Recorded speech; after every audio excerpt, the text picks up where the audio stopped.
What are you looking for in rookie camp? It's a stupid question, I know, but like you can only accomplish so much here. So what are you truly looking for? Really, the tryout guys, right? Yeah. Because we're not going to have them for an extended period. So seeing just who moves around, who catches your eye, and even if we don't sign them right away, it's really those guys. Hey, in camp we have an injury or something, we'll go to them, and we'll talk to those guys before they get out of here and say, hey, look, we can't sign you right now. We don't have the spot, but stay in shape, be ready, because you're one of the first people we're coming to. Does this reinforce what you knew about your draft picks or the undrafted guys, or did you really know before today?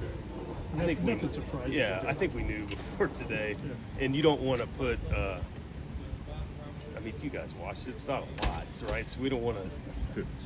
Oh, he looked terrible today, and get rid of somebody. Have you ever had a guy like that?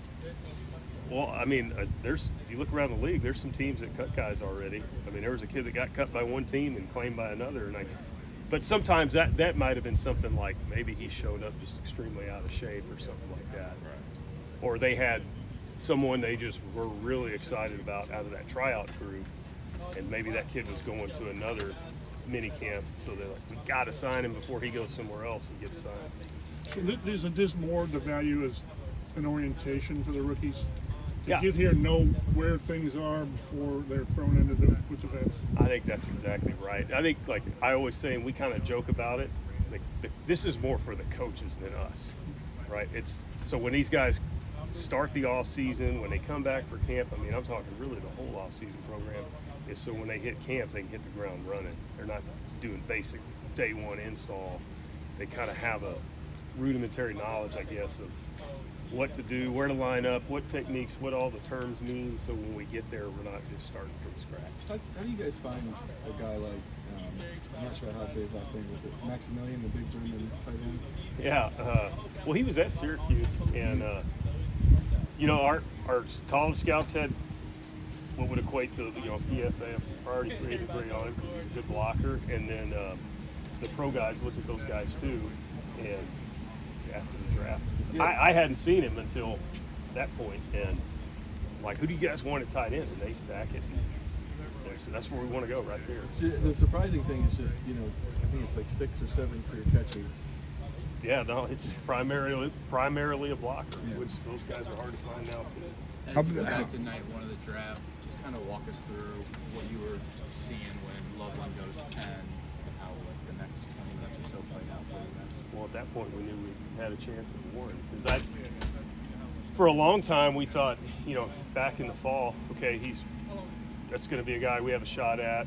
And then there for a while, it didn't look like he was going to be there. What stood out about his game in the pre-draft process? So I went and saw him live, and it was like, okay, like I wasn't expecting that. I mean, he took over a game, and you don't see that from a tight end.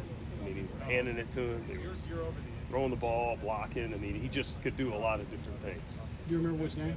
Yeah, Purdue. He's obviously very unique, but how much does just a standout tight end in general help Shane's scheme?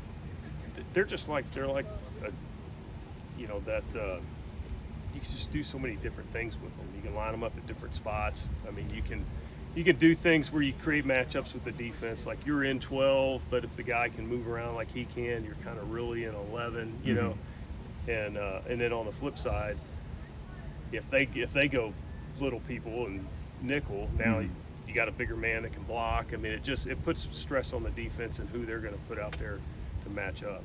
Sort of obvious, but the leg strength of the kicker from Temple, is that kind of what just jumps out at you? Yeah, it's a similar profile to Spencer, and I know Mace was just talking about a lot of the similarities, and he thinks the kid's got a high ceiling and a lot to work with, and he was fired up about him from the start, because I was hitting his agent pretty hard. I hoping we got a shot at getting him after the draft, and we did. This has been kind of an off-season. 5'10" corners. What is it about Justin that stood out to you guys? Well, he's really tough. He's got really good instincts, ball skills. He's fast. I mean, outside of not being 6 foot, there really wasn't a lot to like. Well, how does a guy with his skill set fit in what Lou wants to do specifically? Because I don't even know where he plays, but the skills, I guess, seem like they mesh with what he wants, maybe. Yeah, I mean, really, it's the ability to play man and the ability to tackle, and you're going to see it more man defense, and he can do that. I mean, it's as opposed to just, you know, we played a lot more cover 3 before. Those guys had people underneath them helping them. You're just going to see a lot more man defense, and then as far as where he's going to play, I mean, we'll just see how it goes, but you'll see. We may line up with 4 quarters. We may line up with 3. A lot more multiple as far as personnel. It's been kind of an off season of some established guys moving in different directions, and you guys be willing to part with them a little more. Has it been intentional at all to kind of start fresh in some certain areas?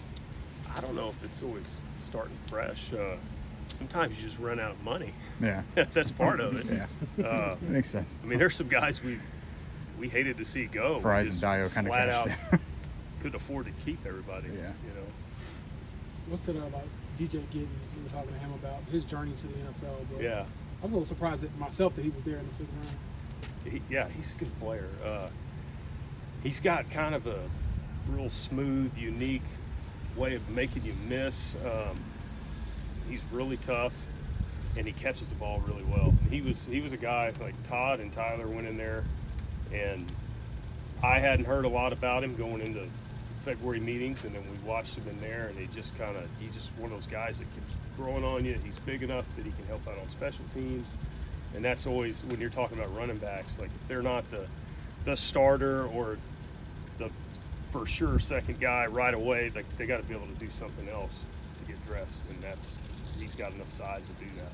Similarly with Tim Smith, what impressed you about his game? You know, he played really well at the Senior Bowl.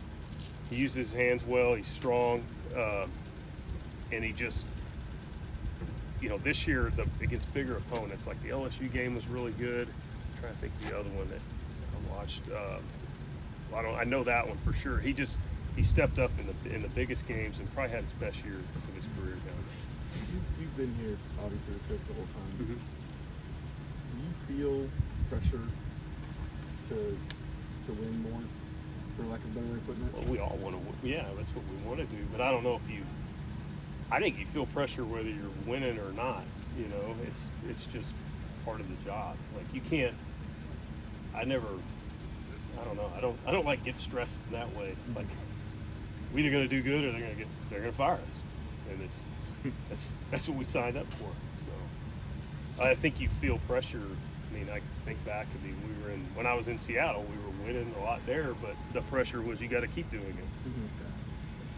What things are you looking forward to in the quarterback competition as a collective when it comes to bringing in Daniel Jones and obviously Anthony going into year 3? I think it just is going to bring out the best in everyone. They're going to push each other, and it's going to make both of them better.